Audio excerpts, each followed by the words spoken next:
Hello students, today we are going to study another topic of genetic series, that is quantitative genetics. Quantitative means जहाँ पे हम quantity की बात करेंगे. So Mendel ने जितने भी करेक्टर स्टडी किए थे उसमें हमारे पास दो पर्टिकुलर टाइप के फिनोटाइप्स होते थे मोस्टली. जैसे हम कहते हैं अगर हाइट लिया तो टॉल या ड्वार्फ हम कहते हैं on the basis of alleles, तो हम उसे क्वालिटेटिव करेक्टर्स कहेंगे क्योंकि वो क्वालिटी बता रहा है कि टॉल है या ड्वार्फ है. लेकिन उसके बीच के करेक्टर्स की टॉल और ड्वार्फ के बीच में भी आपको बहुत सारी हाइट्स मिल सकती हैं. सो वो हमने मेंडल के करेक्टर्स में नहीं स्टडी किया. मीन्स हम कहेंगे जो करेक्टर्स हैं वो जो करेक्टर्स थे वो डिसकॉन्टिन्यूस वेरिएशंस थी. लेकिन जब हम बात करेंगे क्वांटिटेटिव की, तो क्वांटिटेटिव में आपके पास कॉन्टिन्यूस वेरिएशंस आती हैं. मतलब अगर हम ग्राफ बेस्ड बनाएं तो जनरली इस तरह का ग्राफ आपको मिलता है किसी पर्टिकुलर ट्रेट के लिए जो वेरी कर रहा है between individuals, bell shape graph. तो हम कहते हैं ये जो करेक्टर्स हैं वो कॉन्टिन्यूस वेरिएशंस हैं. कॉन्टिन्यूस हैं तो उसके लिए हम टर्म यूज करेंगे क्वांटिटेटिव. अब जो क्वांटिटेटिव करेक्टर्स हैं वो दो तरह से हम डिटरमाइन कर सकते हैं, नेचर में आपको मिलते हैं. एक तो होते हैं पॉलीजेनिक. पॉलीजेनिक का मतलब कि इसमें बहुत सारी जीन्स जो है इन्वॉल्व हैं, डिफरेंट लोसाई पे इन्वॉल्व हैं, बहुत सारे जीन के एलील्स जो है इस पर्टिकुलर करेक्टर के लिए रिस्पॉन्सिबल हैं. तो हमने टर्म यूज कर लिया पॉलीजेनिक. आप इसको कह सकते हो मेनी जीन्स जो हैं इसे कंट्रोल करते हैं. दूसरा हो सकता है कि जीनोटाइप में भी हो सकता है एक ही हो, लेकिन एनवायरमेंट के इफेक्ट इतना ज्यादा है कि आपके पास मल्टीपल फिनोटाइप्स बन जाते हैं. तो ओवरऑल तो देखने में आपको करेक्टर्स डिफरेंट मिलेंगे. सो एनवायरमेंटल इफेक्ट भी हो सकता है, जेनेटिक इफेक्ट भी हो सकता है. इसे हम एनवायरमेंटल इफेक्ट कह सकते हैं. और अगर जीन्स के बेसिस पे है तो जेनेटिक इफेक्ट कह सकते हैं कि जिसकी वजह से आपको एक ट्रेट की बहुत सारी वेरिएशंस मिलती हैं जिसको हम कहेंगे कॉन्टिन्यूस वेरिएशंस हैं. अब जो क्वांटिटेटिव करेक्टर्स हैं वो आगे डिफरेंट टाइप्स के हम डिटरमाइन कर सकते हैं. सो क्वांटिटेटिव करेक्टर्स हमने कहा जिसमें हमें यूजुअली कॉन्टिन्यूस वेरिएशंस मिलती हैं, बट समटाइम्स आपको ज़रूरी नहीं है क्वांटिटेटिव के साथ कॉन्टिन्यूस वेरिएशंस मिले. कई बार कुछ करेक्टर्स लाइक मेरिस्टिक करेक्टर्स जिन्हें हम लेते हैं, मेरिस्टिक वो करेक्टर्स होते हैं जो काउंटेबल होते हैं.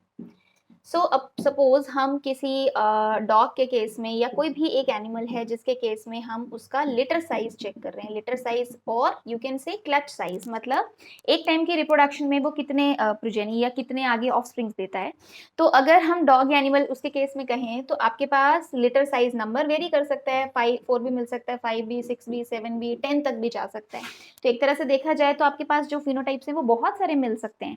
लेकिन ये जो वैल्यूज हैं वो वैल्यूज फिक्स्ड हैं. अगर कॉन्टिन्यूस वेरिएशन होता तो हम 4.12 भी ले सकते थे, 5.20 भी ले सकते थे. पर जब हम लिटर साइज एक्सप्लेन करेंगे तो हम ऐसा नहीं कहेंगे कि 4.12 ऑफस्प्रिंग है, हमें होल नंबर्स की फॉर्म में बताना पड़ेगा. तो वो काउंटेबल है मेरिस्टिक करेक्टर्स. देखा जाए तो ये जो ट्रेट है लिटर साइज, इसको हम क्वांटिटेटिव जरूर कहेंगे, लेकिन ये कॉन्टिन्यूस वेरिएशंस नहीं शो करेगा, but still it is quantitative. Similarly कई बार एक करेक्टर्स दिए होते हैं थ्रेशोल्ड ट्रेट्स हम इन्हें कह सकते हैं, या थ्रेशोल्ड करेक्टर्स कह सकते हैं.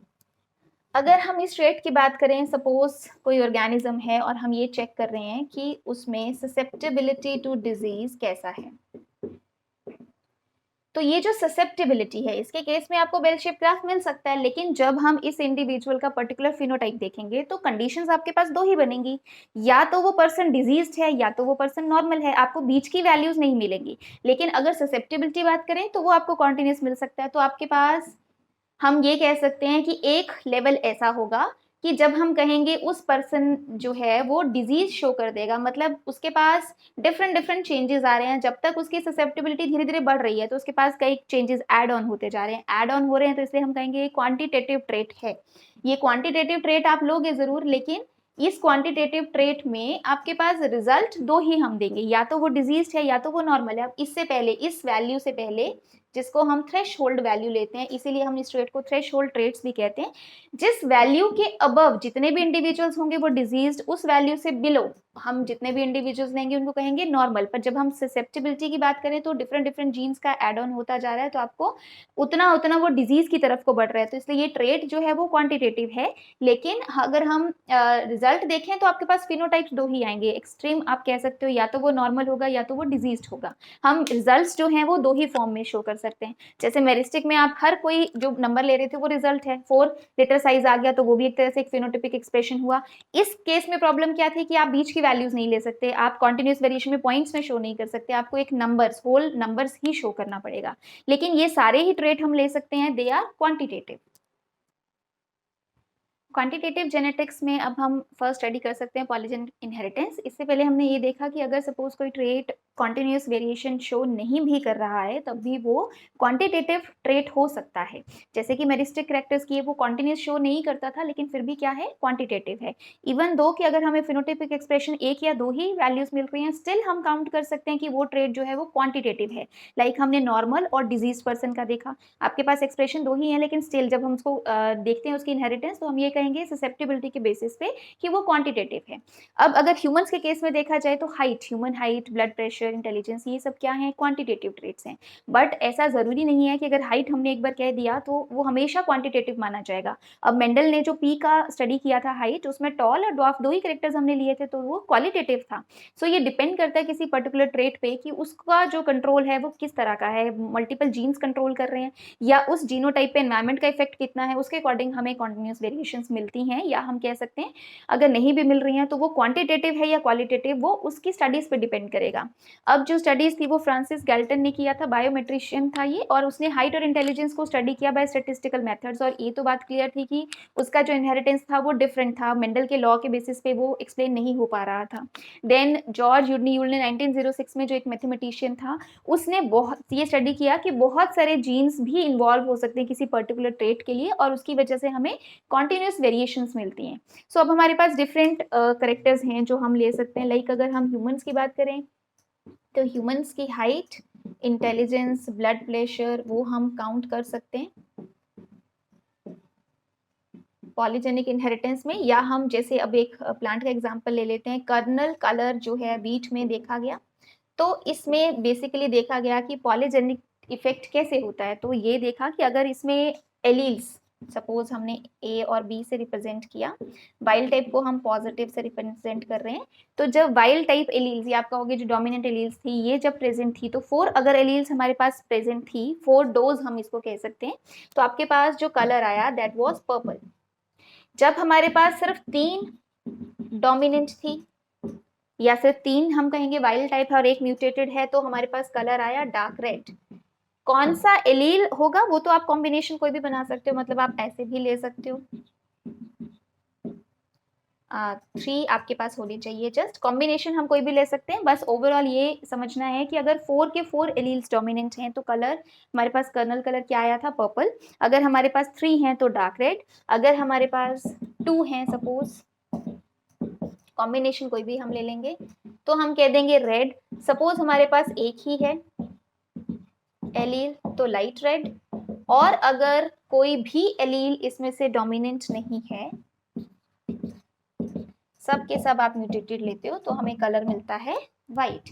तो इसका मतलब जो डोसेज है एलील्स का, इसका मतलब हर जीन का जो है वो एक तरह से एडिटिव इफेक्ट है। पॉलीजेनिक में हम यही मान रहे हैं कि डिफरेंट जीन्स जो हैं कंट्रोल कर रहे हैं और उनके एलील्स जितने जितने डोज बढ़ता जाएगा उसके हिसाब से आपको कलर मिलता जाएगा। तो ये कर्नल कलर जो है वो कॉम्बिनेशन कोई भी हो सकता है, मतलब ये नेसेसरी नहीं है कौन सा एलील होगा पॉजिटिव या वाइल्ड टाइप शो करेगा, कॉम्बिनेशन हम कोई भी ले सकते हैं। बस हमें नंबर ऑफ एलील्स काउंट करने हैं। जब चारों ही डोमिनेंट है तो पर्पल कलर, मतलब डार्क शेड आपको एक तरह से एडिटिव इफेक्ट होता जा रहा है, तो आप वाइट से चले, उससे ज्यादा कंपैरेटिवली डार्कर आपको लाइट रेड मिला, और एलील्स बढ़े तो रेड मिला, और एलील्स बढ़े तो रेड का ही डार्क शेड डार्क रेड मिला, इससे भी ज्यादा बढ़ गए तो हमारे पास पर्पल कलर आ गया।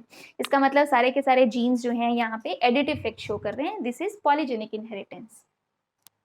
सो पॉलीजेनिक इनहेरिटेंस में हमें जीन नंबर भी कैलकुलेट करना होता है। जीन नंबर बेसिकली हम कह सकते हैं कितने जीन लोसाई हैं जो पर्टिकुलरली इस क्वांटिटेटिव ट्रेट को कंट्रोल कर रहे हैं।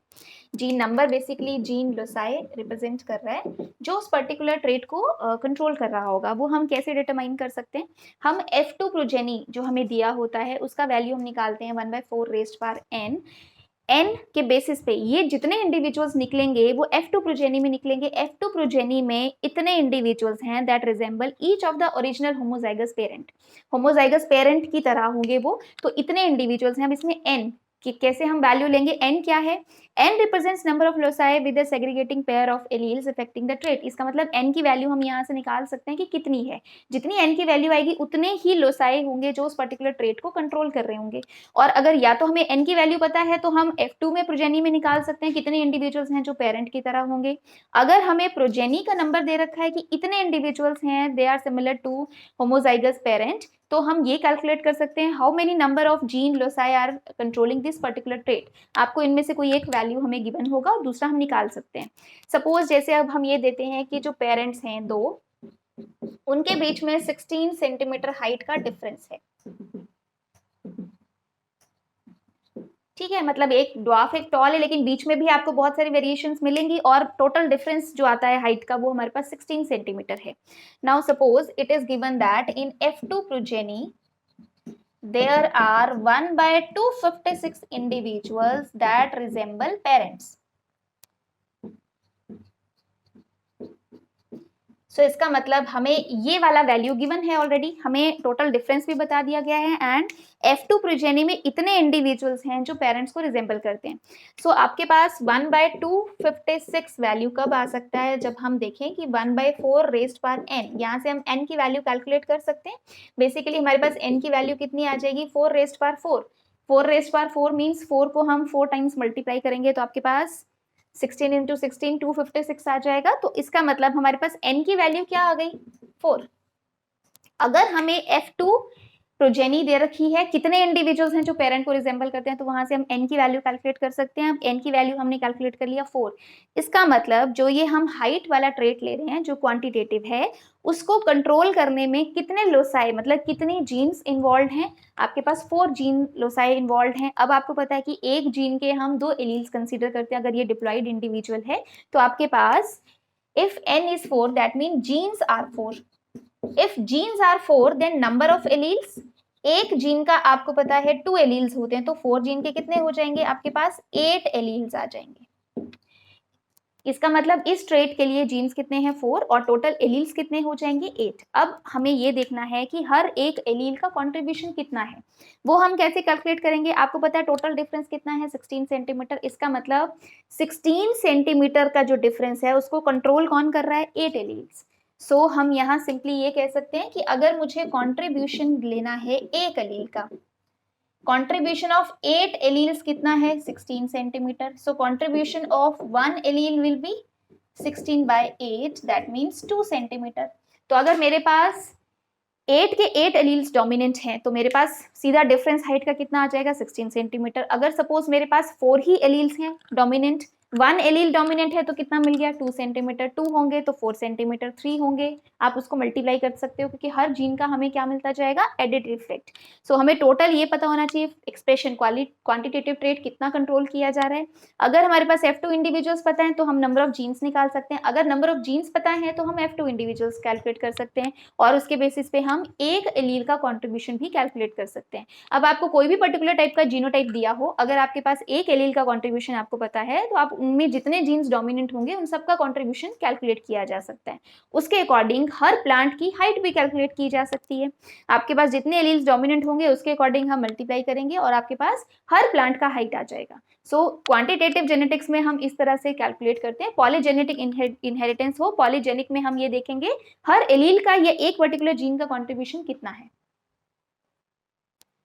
सो क्वांटिटेटिव जेनेटिक्स या क्वांटिटेटिव इनहेरिटेंस में हमने एक चीज तो क्लियर पहले कर लिया कि क्वांटिटेटिव करेक्टर्स हमें क्यों मिल सकते हैं। दो रीजन है, एक तो जेनेटिक जिसमें हमने पॉलीजेनिक कहा कि मोस्टली जो कंट्रोल होता है वो डिफरेंट डिफरेंट जीन्स का होता है, इसलिए आपको क्वांटिटेटिव मिलता है। दूसरा ये कि जीनोटाइप सेम भी हो सकता है, डिफरेंट भी हो सकता है, लेकिन आगे उसमें जो चेंजेस आ रहे हैं that is due to environment. इसका मतलब दो चीजें हैं, एक जीन्स और एक एनवायरमेंट जो किसी भी क्वांटिटेटिव ट्रेट को कंट्रोल करता है। अब इसमें हमारे पास इसका मतलब क्वांटिटेटिव ट्रेट के लिए तो दो चीजें हैं, एक जेनेटिक हम इफेक्ट ले सकते हैं और एक एनवायरमेंटल इफेक्ट ले सकते हैं। सो हेरिटेबिलिटी जो टर्म दिया गया है, हेरिटेबिलिटी हम उस चीज के लिए टर्म यूज करते हैं जिसमें हम जो कंट्रोल है वो जीन्स का देख रहे हैं, मतलब proportion of total phenotypic variation that is due to genetic differences. मतलब किसी भी ट्रेट में जो फिनोटिपिक वेरिएशंस आगे आ रही हैं वो वेरिएशंस में से कितनी वेरिएशंस जो हैं वो जेनेटिक डिफरेंसेस की वजह से हैं, मतलब उनका जीनोटाइप डिफरेंट है इसलिए फिनोटाइप डिफरेंट आया, वो एनवायरमेंटल फैक्टर को काउंट नहीं कर रहा है हेरिटेबिलिटी। क्वांटिटेटिव में आपके पास दोनों है, जेनेटिक भी और एनवायरमेंटल भी। तो हम टोटल जो एक टर्म यूज करते हैं वो हम यूज करते हैं फिनोटिपिक वेरिएंस। आप इसको फिनोटिपिक वेरिएशंस भी मान सकते हो। वेरिएंस हम करते हैं जैसे स्टैट्स में, तो हमें पता होता है ये स्टैंडर्ड डेविएशन का हम स्क्वायर लेते हैं, तो वेरिएंस वेरिएशंस बताता है बेसिकली। तो अगर फिनोटिपिक वेरिएंस हमें दिया है तो फिनोटिपिक वेरिएंस को हम रिप्रेजेंट करते हैं बाय वीपी। फिनोटिपिक वेरिएंस का मतलब है जो हम टोटल वेरिएशंस देख रहे हैं, टोटल वेरिएशंस इन फिनोटाइप, जिसकी बेसिस पे आप क्वांटिटेटिव ट्रेट कह रहे हो, total variations in phenotype due to genetic and environmental effect या डिफरेंसेस और चेंजेस, कुछ भी आपको दिया हो सकता है। हम एक पर्टिकुलर फिनोटाइप में जो टोटल वेरिएशंस देख रहे हैं वो जेनेटिक और एनवायरमेंटल इनकी वजह से है, तो जितनी भी टोटल वेरिएशंस आती है उसके लिए टर्म हमने यूज कर लिया फिनोटिपिक वेरिएंस। हमें कितने अलग अलग टाइप के फिनोटाइप्स मिल रहे हैं वो वेरिएंस हमने ले लिया, रिप्रेजेंट हम करते हैं वीपी से। तो जब मुझे फिनोटिपिक वेरिएंस कैलकुलेट करना है, इसके कॉम्पोनेंट्स क्या क्या हैं, किन किन चीजों के बेसिस पे हम फिनोटिपिक वेरिएंस कैलकुलेट कर सकते हैं। अब जो वेरिएंस है वो हमने पहले ही बताया, क्वांटिटेटिव जो ट्रेट में वेरिएंस है फिनोटिपिक वेरिएंस वो दो वजह से है, एक जेनेटिक फैक्टर्स की वजह से और एक एनवायरमेंटल फैक्टर्स की वजह से। अगर जीन्स की वजह से वेरिएंस है, मींस डिफरेंट डिफरेंट जीनोटाइप हैं, जेनेटिक डिफरेंसेस हैं, तो उसकी वजह से जो वेरिएंस आती है उसको हम वीजी से रिप्रेजेंट करते हैं। वीजी का मतलब सिंपली क्या है, जेनेटिक वेरिएंस, मतलब जो वेरिएशंस हैं वो बेस्ड हैं due to difference in genotype. Then second component हम लेते हैं वीई। ई का मतलब क्या है कि मे बी हो सकता है जीनोटाइप सेम हो डिफरेंट हो, लेकिन आगे जो वेरिएशंस हैं वो एनवायरनमेंट की वजह से, अगर एनवायरनमेंट की वजह से चेंजेस आते हैं तो हम उसको एनवायरमेंटल वेरिएंस कह सकते हैं। सो मोस्टली तो आपके पास यही दो कंपोनेंट्स होते हैं, VG plus VE, genetic variance और environmental variance. Sometimes third component हम एक और ले सकते हैं, VGE। इसका मतलब होता है जेनेटिक एनवायरमेंटल इंटरैक्शंस। मतलब जो वेरिएशन है कि अगर जीनोटाइप जो है वो एनवायरनमेंट के साथ कोई रिलेशन है और उसकी वजह से कोई वेरिएंस आ रही है तो उसको हम VGE से रिप्रेजेंट कर सकते हैं। सिर्फ जेनेटिक डिफरेंसेस VG, सिर्फ एनवायरमेंटल फैक्टर्स VE, और अगर दोनों के बीच में इंटरेक्शन भी हो रहा है फिर आपको वेरिएशंस और मिल रही हैं तो हम VGE भी ले सकते हैं। तो ये वाला फैक्टर लिया भी जा सकता है, नहीं भी लिया जा सकता है, वो ट्रेट पे डिपेंड करता है, बट बेसिक ये दो कंपोनेंट्स तो फिनोटिपिक वेरिएंस के हमेशा रहेंगे। तो इसका मतलब VP हम ले सकते हैं टोटल ये VG plus VE plus VGE, ये हमारे पास टोटल आ गया फिनोटिपिक वेरिएंस। और फिनोटिपिक वेरिएंस में से जो बेसिकली हम ले रहे हैं जेनेटिक डिफरेंसेस की वजह से चेंजेस आ रहे हैं उनको हम कंसीडर करते हैं हेरिटेबिलिटी में। सो नेक्स्ट अब हम हेरिटेबिलिटी कैलकुलेट करेंगे, उससे पहले हम ये देखेंगे कि जो जेनेटिक वेरिएंस है, जेनेटिक वेरिएंस के भी आगे दो सब कॉम्पोनेंट्स हैं, जेनेटिक वेरिएंस हम कैसे कैलकुलेट करते हैं, next will see that. So genetic variance calculate करने के लिए VG की वैल्यू हम कैसे कैलकुलेट कर सकते हैं, इसमें आपके पास 3 फैक्टर्स और आते हैं, 3 सब कॉम्पोनेंट्स हम कह सकते हैं। So first is VA, VD and VI। ठीक है, इस तरह से हम रिप्रेजेंट कर रहे हैं। अब इसमें VA क्या है, ये हम देख रहे हैं कि अगर जीन्स का एडिटिव इफेक्ट होता है उसकी वजह से जो वेरिएंस है, variance due to additive effect, क्योंकि हर एलील का हमने कहा, जैसे हमने पहले पॉलीजेनेटिक ट्रेट में कहा कि हर एलील का आगे एडिटिव इफेक्ट हो सकता है, हर एलील का एक कंट्रीब्यूशन है, कंट्रीब्यूशन के बेसिस पे जितने आपको एलील्स डोमिनेंट दिए होंगे उसके बेसिस पे आप कैलकुलेट कर सकते हो कि पर्टिकुलर ट्रेट की आगे आपको वेरिएंस कितनी मिलेगी। सो अगर वेरिएंस जो है वो एडिटिव इफेक्ट की वजह से, तो ये वाला फैक्टर हम काउंट करेंगे, variance due to additive effect of genes. ठीक है, बट अगर सपोज किसी केस में हम ये देख रहे हैं कि जो जीन्स हैं उनका एडिटिव इफेक्ट नहीं है बट किसी का डोमिनेंस इफेक्ट है, तो बेसिकली आप उसकी आइडेंटिटी देखोगे कि वो रिसेसिव है या डोमिनेंट है, डोमिनेंस के बेसिस पे आगे उसका ट्रेट डिसाइड किया जाएगा। तो अगर हम ये देखें तो this represents variance due to dominance effect, इसमें हम एडिटिव इफेक्ट नहीं ले रहे, एडिटिव सिर्फ VA के केस में लेंगे, यहाँ हम देखेंगे कि जीन का डोमिनेंस इफेक्ट कितना है। अगर वो डोमिनेंट है तो पर्टिकुलर ट्रेट, अगर वो डोमिनेंट नहीं है तो आपको पर्टिकुलर ट्रेट मिलेगा। देन VI जो है वो तब लिया जाता है अगेन जब उसका एडिटिव इफेक्ट नहीं है और हम ये कह रहे हैं कि सपोज डिफरेंट जीन्स हैं जो कंट्रोल कर रहे हैं उस पर्टिकुलर ट्रेट को, लेकिन जीन्स का एडिटिव इफेक्ट नहीं है, तो डिफरेंट जीन्स उसी तरह से बिहेव कर रही हैं जैसे एक जीन के एलील्स बिहेव करते हैं। तो इसका मतलब VI जो है वो बेसिकली वेरिएंस बता रहा है ड्यू टू जीनिक इंटरैक्शन।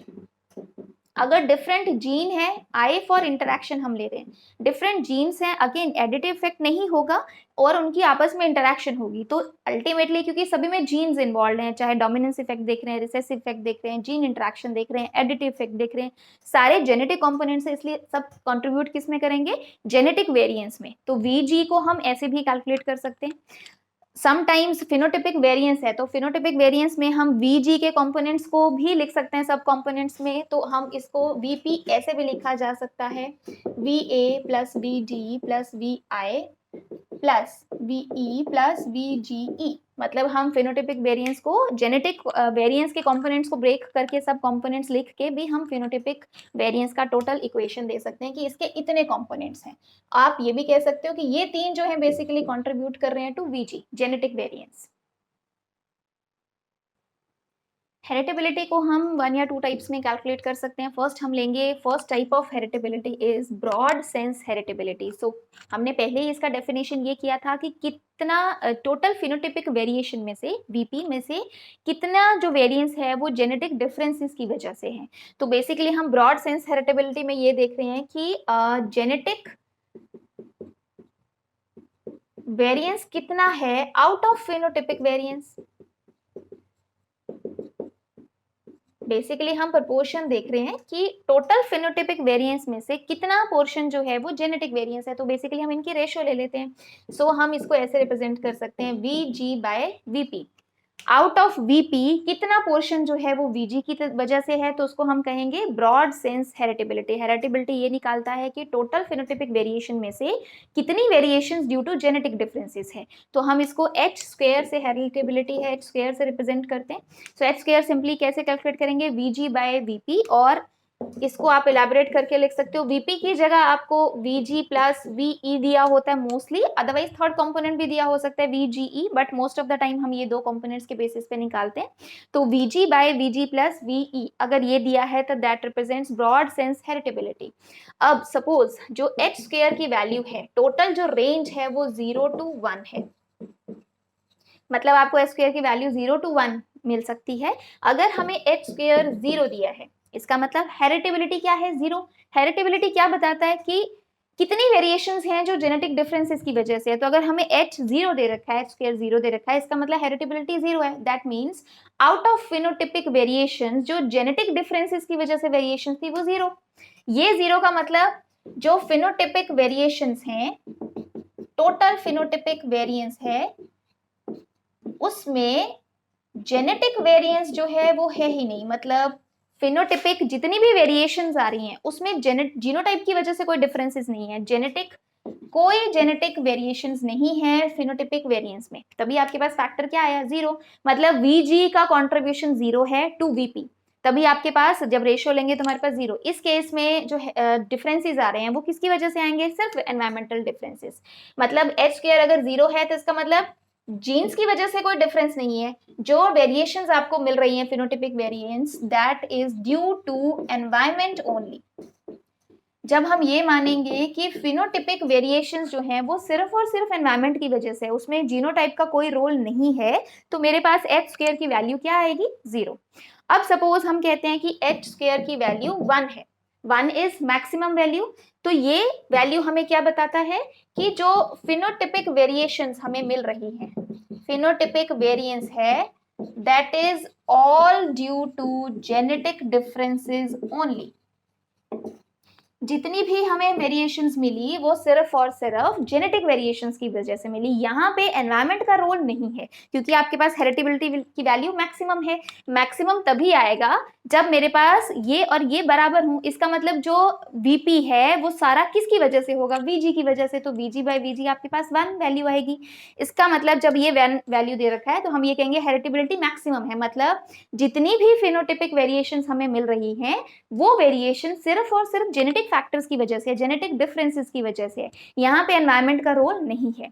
और अगर वैल्यू हमें 0 to 1 मिलती है, मतलब सपोज मैंने कह दिया सपोज 0.56 मिल गया या 0.9 मिल गया, 0.8 मिल गया, जितनी भी वैल्यूज इंटरमीडिएट वैल्यूज हैं, अगर हमें ये मिलती हैं तो इसका मतलब उसमें एनवायरनमेंट का भी रोल है, उसमें जेनेटिक डिफरेंसेस का भी रोल है, दोनों की वजह से आपको मिल रहा है। सिर्फ 0 और 1 के केस में हम क्लियर कट कह सकते हैं, जब ये 0 तो इसका मतलब जीन्स का कोई रोल नहीं, जब h स्क्वायर की वैल्यू 1 तो इसका मतलब एनवायरनमेंट का कोई रोल नहीं। मैक्सिमम जो कंट्रीब्यूशन है वो किसका है, पूरा कंट्रीब्यूशन जेनेटिक डिफरेंसेस का है। और जब h स्क्वायर की वैल्यू 0 तो इसका मतलब सारा कंट्रीब्यूशन किसका है, एनवायरनमेंट का, उसमें जेनेटिक डिफरेंसेस का कोई कंट्रीब्यूशन नहीं है। सो इस बेसिस पे हम ब्रॉड सेंस हेरिटेबिलिटी कैलकुलेट करते हैं। एग्जाम में मोस्टली आपको न्यूमेरिकल्स भी आ सकते हैं, इसके बेसिस पे आपको रेशियो जस्ट पूछा होता है। इन वैल्यूज के बेसिस पे हमें एक कंक्लूजन बताना होता है कि अगर ये वैल्यू है स्क्वायर की तो इसका मतलब क्या है, और इनके बेसिस पे न्यूमेरिकल्स भी आ सकते हैं शॉर्ट। जैसे हमने ब्रॉड सेंस हेरिटेबिलिटी निकाला, वैसे सेकंड टाइप ऑफ हेरिटेबिलिटी आता है नैरो सेंस हेरिटेबिलिटी। देखो ब्रॉड सेंस का मतलब जिसमें हमने जेनेटिक वेरिएंस टोटल लिया था कंपोनेंट वीजी, लेकिन नैरो सेंस का मतलब जिसमें हम वीजी का भी एक पर्टिकुलर कंपोनेंट चूज कर रहे हैं। अब आपको पता है मोस्टली जो जेनेटिक वेरिएंस होती है वो जीनोटिपिक डिफरेंसेस की वजह से, मतलब जिसमें हम एडिटिव इफेक्ट लेते हैं, वी ए कंपोनेंट जो हमने लिया था उसकी वजह से होता है। तो हम नैरो सेंस में हम पर्टिकुलर हैं, पिन पॉइंट कर रहे हैं कि कौन सा जेनेटिक डिफरेंस क्रिएट करने वाला कंपोनेंट है, उसी को हम लेते हैं। तो इस केस में एच स्क्वायर की वैल्यू अगेन हम यही देखेंगे कि out of total phenotypic variation genetic differences की वजह से कितना पोर्शन है, लेकिन उसमें भी हम क्लियर आउट ये देख रहे हैं कि कौन सा जेनेटिक डिफरेंस वाला कंपोनेंट लेना है, वीजी का भी कौन सा कंपोनेंट लेना है। वीजी का भी हमने कौन सा कंपोनेंट लिया, वी ए, क्योंकि इसमें हम जो इफेक्ट देखते हैं या वेरिएंस देखते हैं वो due to additive effect of alleles देखते हैं, और मोस्टली जेनेटिक डिफरेंसेस के लिए वही रिस्पॉन्सिबल होता है। तो अगर V A by VP ratio लेते हैं तो उसको हेरिटेबिलिटी कहेंगे। आपने वीजी पूरा नहीं लिया, उसका एक सब कंपोनेंट लिया, तो इसको हम नैरो सेंस कह रहे हैं, क्योंकि कम पोर्शन को कंसीडर कर रहा है, इसमें वो वीडी और वीआई वाले इंडिविजुअल्स की वेरिएशंस को कंसीडर नहीं कर रहा। बट अगर मैं वीजी बाय वीपी ले लेती हूँ तो इसमें हमने पूरा जेनेटिक वेरिएंसेस लिया, तो इसलिए हमने इसको ब्रॉड सेंस कह दिया था। ब्रॉड सेंस को हमने कैपिटल एच स्क्वायर से रिप्रेजेंट कर दिया। नैरो सेंस में हम जेनेटिक डिफरेंस का भी एक कंपोनेंट ले रहे हैं, वो बी ए। तो अगर B A divided by VP दिया है तो इसको हम नैरो सेंस हेरिटेबिलिटी कहते हैं। इसके बेसिस पे भी हम डिटरमाइन कर सकते हैं कि कितना पोर्शन फिनोटिपिक वेरिएंस में से कितना पोर्शन है जो कि एलील्स के एडिटिव इफेक्ट की वजह से जेनेटिक डिफरेंसेस कैरी आउट कर रहा है।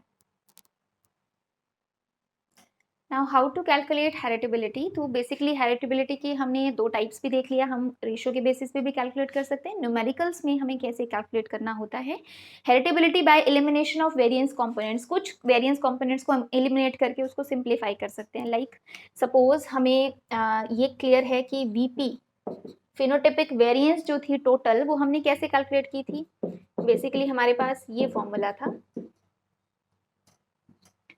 ठीक है। सपोज अब मैं ये कहती हूँ कि इस फॉर्मूला के बेस पे अगर हम ये कहते हैं कि हमारे पास जो एनवायरनमेंट का इफेक्ट है वो इस इंडिविजुअल इस ट्रेट पे नहीं है, अगर एनवायरनमेंट का इफेक्ट है ही नहीं, तो बेसिकली मैं ये कह सकती हूँ वीई का कंपोनेंट क्या हो गया, 0। हमने ऐसा कहा कि हमने जो ये पर्टिकुलर इंडिविजुअल्स हैं उनको ऐसे इसमें ग्रो किया है जिसमें एनवायरनमेंट वेरी नहीं कर रहा है, तो वीई एनवायरनमेंट का इफेक्ट हम ले सकते हैं 0। अगर एनवायरनमेंट ही नहीं है तो एनवायरनमेंट और जीन इंटरेक्शन भी नहीं होगा, तो आपके पास बी जी ई कॉम्पोनेंट है वो भी 0। तो इस केस में जो फिनोटिपिक वेरिएंस होगी वो सिर्फ और सिर्फ किसकी वजह से होगा, जेनेटिक डिफरेंसेस की वजह से। अब सपोज सेकेंड केस हम ये भी ले सकते हैं कि मैंने जेनेटिकली आइडेंटिकल इंडिविजुअल्स ले लिए। अगर जेनेटिकली आइडेंटिकल इंडिविजुअल्स हम ले लेते हैं तो ऑब्वियसली जो जेनेटिक वेरिएंस वाला फैक्टर है वो 0 हो जाएगा। तो इस केस में जेनेटिकली आइडेंटिकल इंडिविजुअल्स के केस में जितना भी फिनोटिपिक वेरिएंस होगा वो बेसिकली किसकी वजह से होगा, एनवायरनमेंट की वजह से। तो ऐसे हम कुछ कंपोनेंट्स को एलिमिनेट करके दूसरा कंपोनेंट हम कैलकुलेट कर सकते हैं। इस वे से जो है वो हमें क्वेश्चन में ये गिवन दिया होता है, क्वेश्चन में आपको स्टेटमेंट के बेस पे देखना होता है। सपोज अगर हमें स्टेटमेंट ये दे रखा है कि हमने जेनेटिकली आइडेंटिकल इंडिविजुअल्स पहले लिए और उसमें वेरिएंस देखा, तो उसमें वेरिएंस देखा तो बेसिकली जो वेरिएंस था वो किसकी वजह से था, ओनली एनवायरमेंट। तो यहाँ पे हम देख सकते हैं कि इन केस में जो वेरिएंस मिला उसमें हमें वीई की वैल्यू मिल जाएगी। अब वीई की वैल्यू सपोज अगर हमें मिल जाती है तो हम एक फॉर्मूला लिख सकते हैं, हम सिंपली सब्ट्रैक्ट करके भी निकाल सकते हैं। कैसे कैलकुलेट करेंगे, आपके पास सपोज हमें कैलकुलेट करना है जेनेटिक डिफरेंसेस कितने हैं। जेनेटिक डिफरेंसेस हैं तो ऑब्वियसली मैं जेनेटिकली वेरिएबल जो इंडिविजुअल्स हैं उनकी बात कर रही हूँ, जो इंडिविजुअल वेरी कर रहे हैं। जेनेटिकली वेरिंग इंडिविजुअल्स का अगर मुझे ये निकालना है कि कितने जेनेटिक डिफरेंसेस हैं, तो सबसे पहले हम क्या करेंगे, टोटल फिनोटिपिक वेरिएंस लेंगे। अब ऑब्वियसली हमें फिनोटिपिक वेरिएंस टोटल तो हमें मिल गया होगा कि ये जेनेटिकली वेरिंग इंडिविजुअल्स हैं, मुझे ये कैलकुलेट करना है कि उसमें से कितना कंपोनेंट वीजी का है। तो ये भी हमें जेनेटिकली वेरिंग इंडिविजुअल्स का मिलेगा।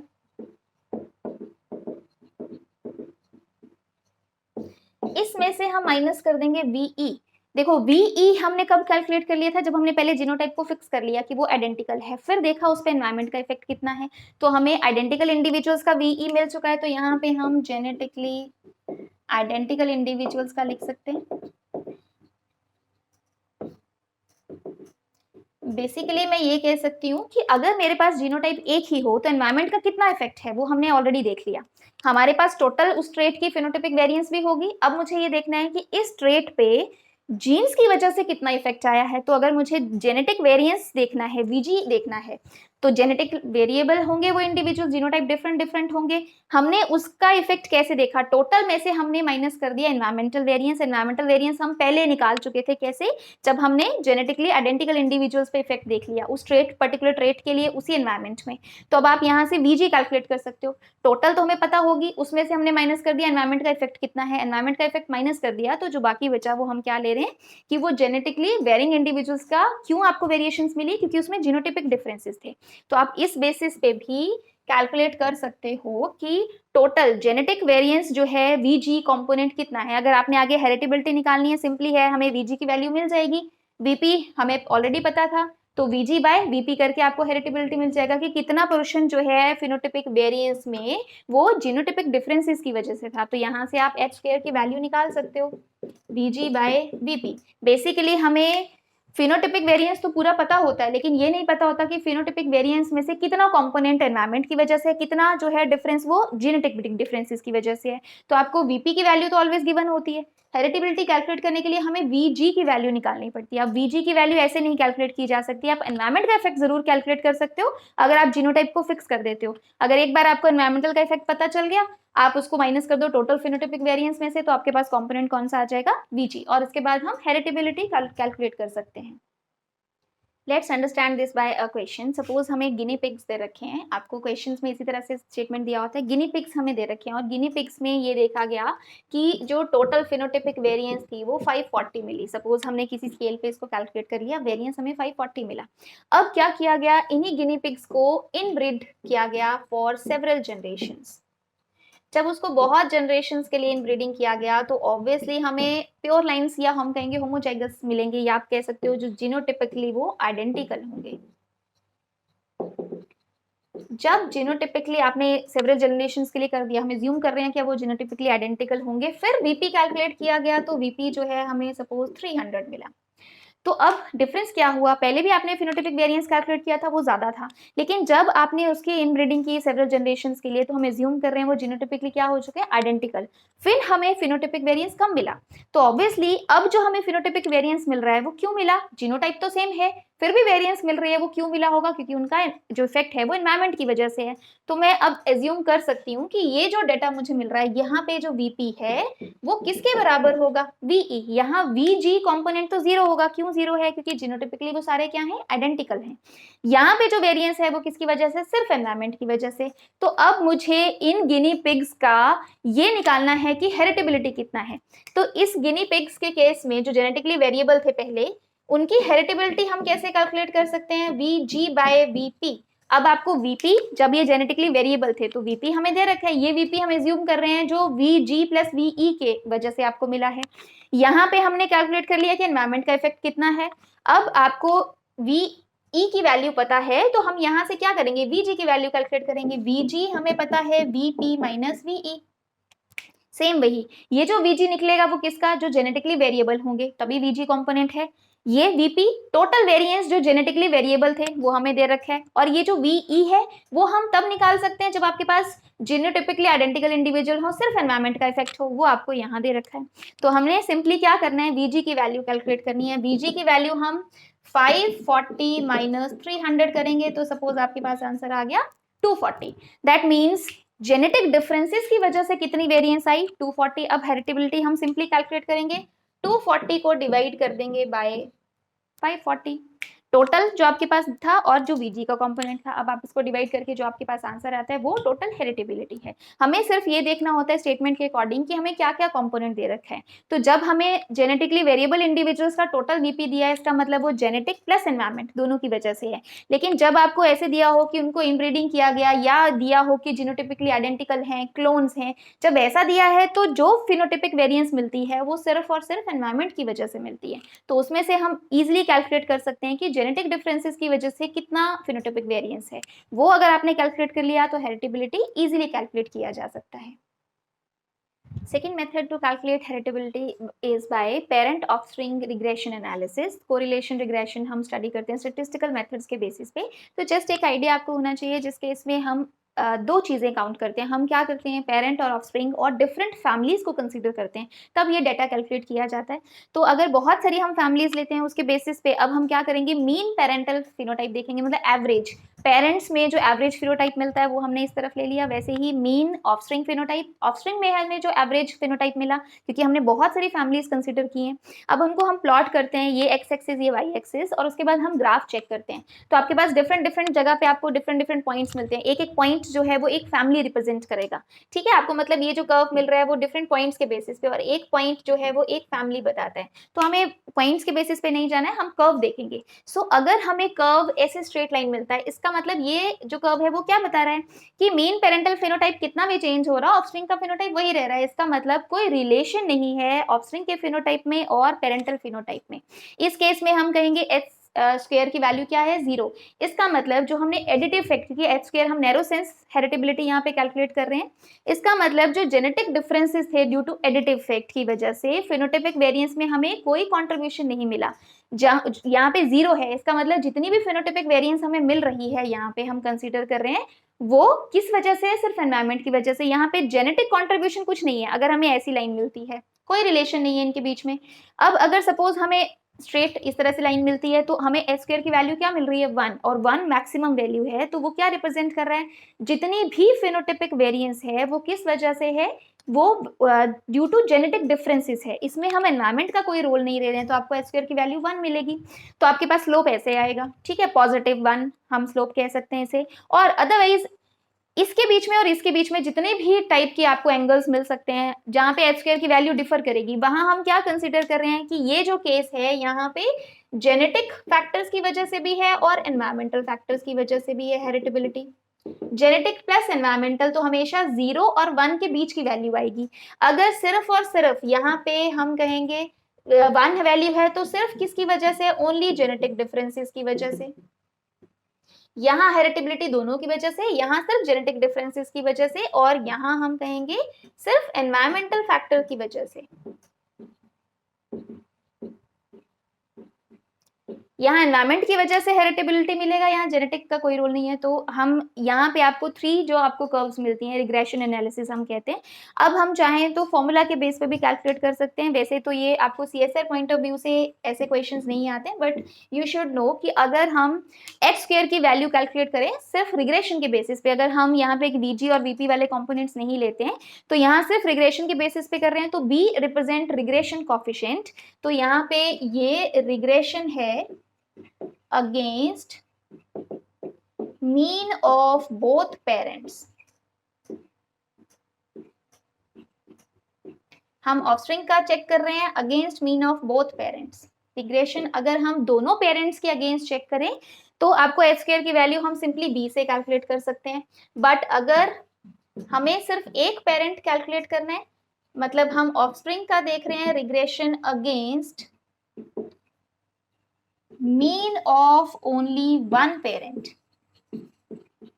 तो आपके पास सिर्फ 50% आएंगे ना, इसलिए हमें उसको 2 से मल्टीप्लाई करना पड़ेगा, क्योंकि अब आपने एक ही पेरेंट कंसीडर किया। अगर दोनों कंसीडर किए तो एच स्क्वायर की वैल्यू बी के बराबर होती है, अगर एक पेरेंट कैलकुलेट करोगे तो एच स्क्वायर की वैल्यू 2b के बराबर होती है। तो सिर्फ रिग्रेशन के बेसिस पे भी हम हेरिटेबिलिटी कैलकुलेट कर सकते हैं। अदरवाइज मोस्ट कॉमन मेथड जो है वो पहले वाला ही है, जिसमें हम वीजी और वीपी कंपोनेंट्स के बेसिस पे कैलकुलेट करते हैं। This is the second method to calculate heritability, जिसमें हम कोरिलेशन रिग्रेशन एनालिसिस करते हैं।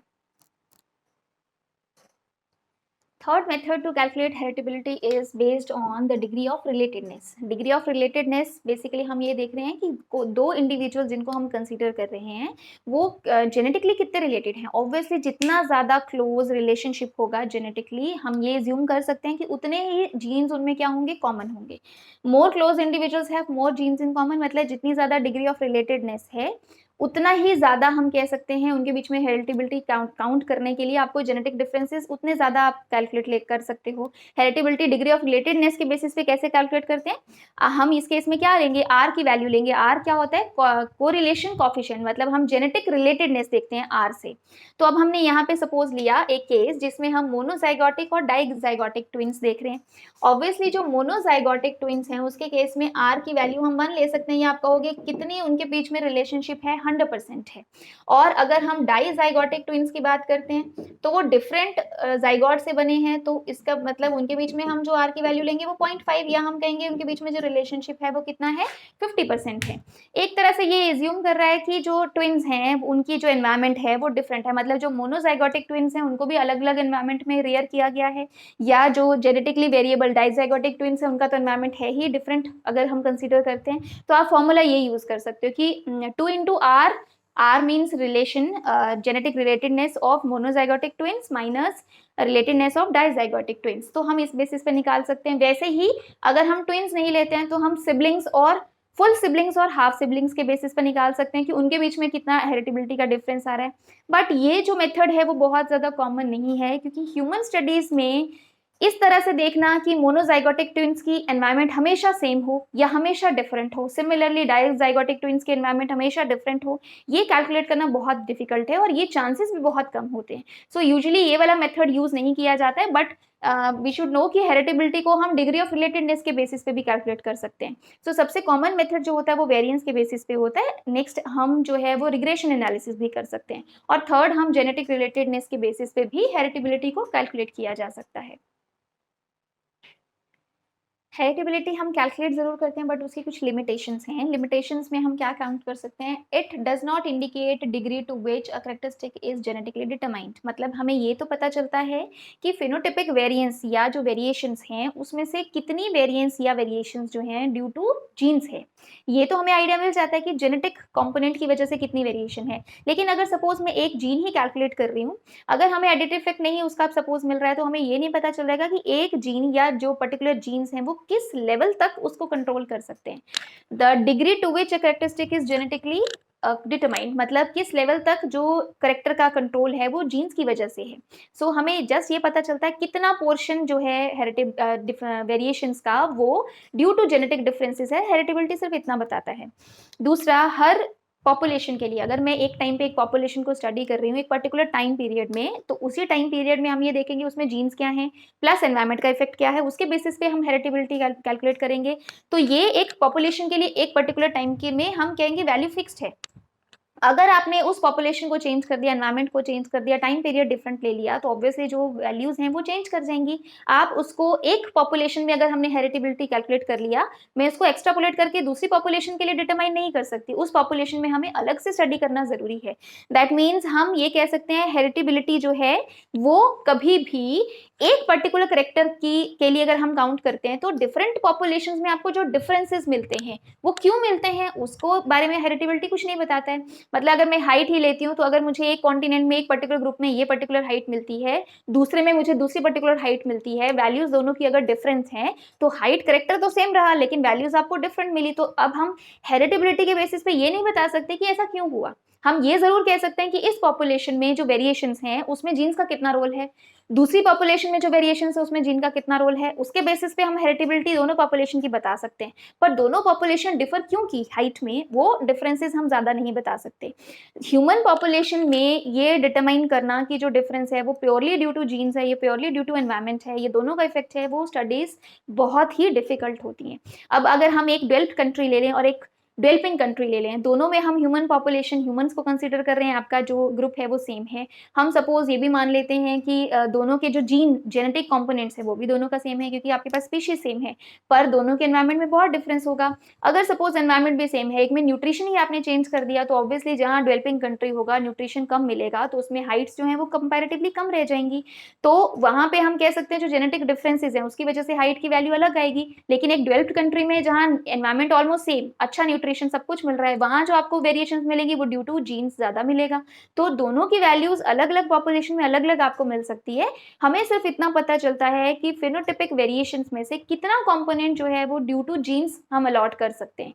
बट डिफरेंट पॉपुलेशंस ने डिफरेंट एच वैल्यू क्यों शो किया, क्यों हेरिटेबिलिटी आपको अलग अलग मिली, क्यों पॉपुलेशंस में आपको डिफरेंसेस मिल रहे हैं, वो हम इसके बेसिस पे कैलकुलेट नहीं कर सकते। हेरिटेबिलिटी इस बारे में कोई भी नॉलेज हमें नहीं देता है, ना तो ये देगा कि कितने लेवल तक कंट्रोल किया जा सकता है, ना ही हमें ये इंफॉर्मेशन मिलेगा कि पॉपुलेशन में जो डिफरेंसेस आ रहे हैं वो करेक्टर में, एक पर्टिकुलर करेक्टर के लिए उसमें जो डिफरेंसेस आ रहे हैं उसका नेचर जो है उसके बारे में हमें कोई इंडिकेशन नहीं मिलता है। सो स्टिल हम मैथमेटिकली हेरिटेबिलिटी कैलकुलेट कर सकते हैं, बट उससे हमें जस्ट ये पता चलता है कि जेनेटिक कंपोनेंट कितना कंट्रीब्यूट कर रहा है फेनोटाइपिक वेरिएंस के लिए, दैट्स ऑल, नथिंग एल्स। हमें और हेरिटेबिलिटी से कुछ और वैल्यू पता नहीं चलेगी।